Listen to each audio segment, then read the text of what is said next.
beberapa hari ini dari Injil Markus, memang kita sering mendengar Yesus mengusir setan, menghardik keluar. Tapi kalau yang ini ada hebat-hebatnya, mengamuk, gila, dan memukul-mukul diri dan seterusnya. Memang setan bagaimanapun kadang-kadang kita pikir apakah ada ya? Tapi ada memang. Setan itu kan seperti yang sudah pernah saya katakan, roh murni,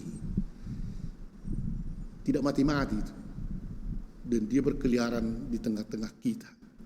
Jadi pernah katanya di suatu gereja kecil di luar kota lainnya, ada orang yang kerasukan setan, dan dia membawa pisau, dikenal orang itunya, tapi dia masuk ke gereja, wow, harus kalian semua kubunuh.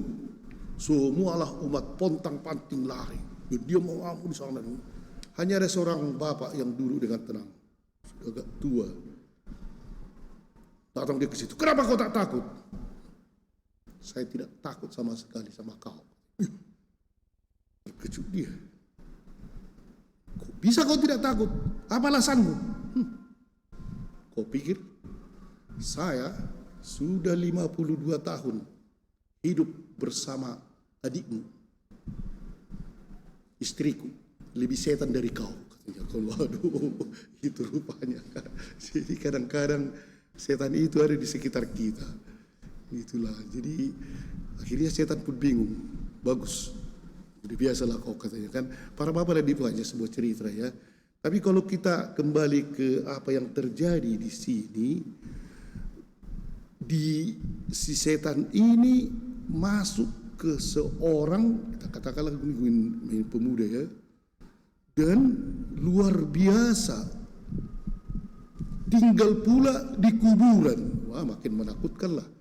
Apalagi orang-orang kita kalau malam-malam dekat-dekat kuburan pun sudah ketakutan. Ini tinggal di kuburan, dan dikatakan di sini tadi terus-terus dia berteriak dan dia mengamuk, diikat pun dengan rantai, diputuskannya seperti orang gila lah, membabi buta.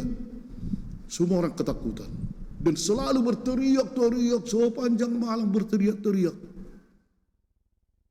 Dan bagaimanakah ini ya? Sebenarnya dia sangat dikuasai oleh setan itu, sangat dikuasai. Tak bisa diikat. Sama itu dengan apa ya? Pusat rehabilitasi.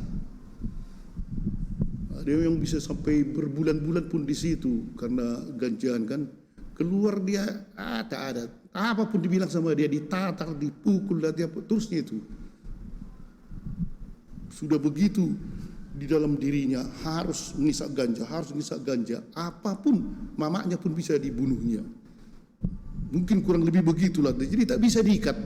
Ini dengan fisik ya, rantai besi katanya. Dan akhirnya dia menjadi teror di Garasa itu, di Garasa ya.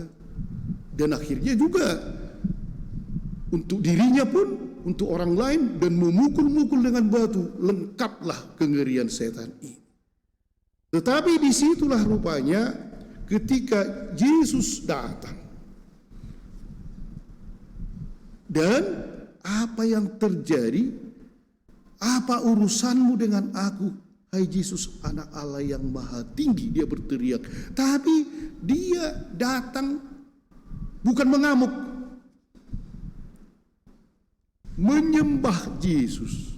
Dia datang menyembah, tunduk. Hanya ketika Yesus mengatakan keluarlah dari orang ini, langsung tunduk dan menyembah Yesus. Kuasa Yesus di sini tak ada artinya dengan kuasa setan itu. Kalau kita dibandingkan dengan kekuasaan setan, apalagi dengan legiun tadi ini, kita tak sebanding memang dengan kekuatan setan. Kalau hanya dengan mengangkarkan diri kita, tak bisa. Tapi ketika Yesus datang, setan itu akhirnya menyembah dan memohon, berlari kepada Kristus, bukan untuk mengamuk, tapi rasa hormat. Kuasa Kristus mengalahkan rantainya, mengalahkan amarahnya, semua. Memang para bapak dan ibu, ketika kita mendekati Kristus dan menyembahnya, kalau kita umpamanya sedang emosi, menggebu-gebulah. Kalau kita bertemu dengan Kristus dalam hati, langsung itu bisa kita kuasai. Kemarahan bisa kita kuasai, akhirnya kita senyum, dendam bisa kita kuasai, kebencian bisa kita kuasai. Ketika kita memasukkan diri kepada Kristus, baru bisa kita di situ menguasai diri kita. Yang ada setan itu di situ kan. Kalau hanya diri kita sendiri, kita belajar ini, belajar itu, tak bisa. Retret pun 2000 kali tak bisa. Tapi kita memasukkan Yesus, disitulah setan yang paling kuat. Memang, siapa namamu? Legiun. Legiun itu untuk pasukan Roma memang 2.200 orang. Satu legiun, ini 2.000. Korbanlah babi-babi di Sukadono. Bahkan kalau Ibu Siombing, kalau semua babi di Sukadono 2.000 kerasukan setan dan mati. Aduh, ngeri kali kan. Tapi itu yang terjadi. Tapi mengapa ya di Garasa? Garasa ini sebenarnya memang tempat tidak orang-orang yang larilah dari kebiasaan orang Israel, orang yang tidak mau mengikuti adat istiadat dan Taurat. Itulah Garasa. Karena itu mereka memelihara babi kan. Sebenarnya babi tak bisa mereka makan, tapi orang itu memelihara babi di sana. Bapak dan Ibu dan sekalian, di sini mau kita lihat bahwa ketika Yesus datang, apa sebenarnya yang terjadi? Boleh kita menerima dia dan setan pasti tunduk. Tapi terkadang inilah orang Garasa. Yesus datang menyelamatkan, malahan Yesus yang diusir. Jangan lagi Yesus di sini, pergilah. Karena mereka takut babi-babi yang lain lagi mati pula nanti kan. Mampuslah, masih ada 2.000 lagi babi di sana, mati lagi nanti itu. Lebih baik pergilah Yesus.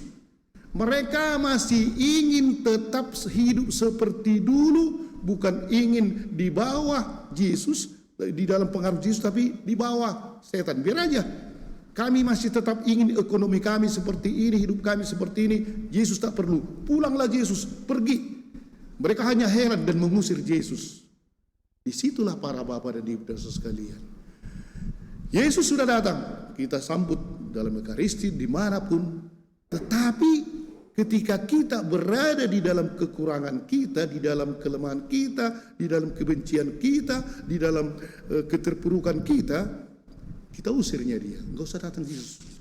Biar aja begini. Aku mau ku hantam dulu itu. Mau ku segek dulu itu, mau ku bunuh. Sesudah itu baru kau datang. Kurang lebih begitu. Pada hari ini para bapak dan ibu, marilah kita membuka hati. Setan yang ada di dalam diri kita, mungkin legiun, ya, mungkin 20 kali legiun lagi, mengamuk. Tetapi ketika kita menerima Yesus, selesai persoalan, dia akan berkuasa. Seperti orang itu tadi, malahan dia mau mengikuti Yesus, ikutlah aku.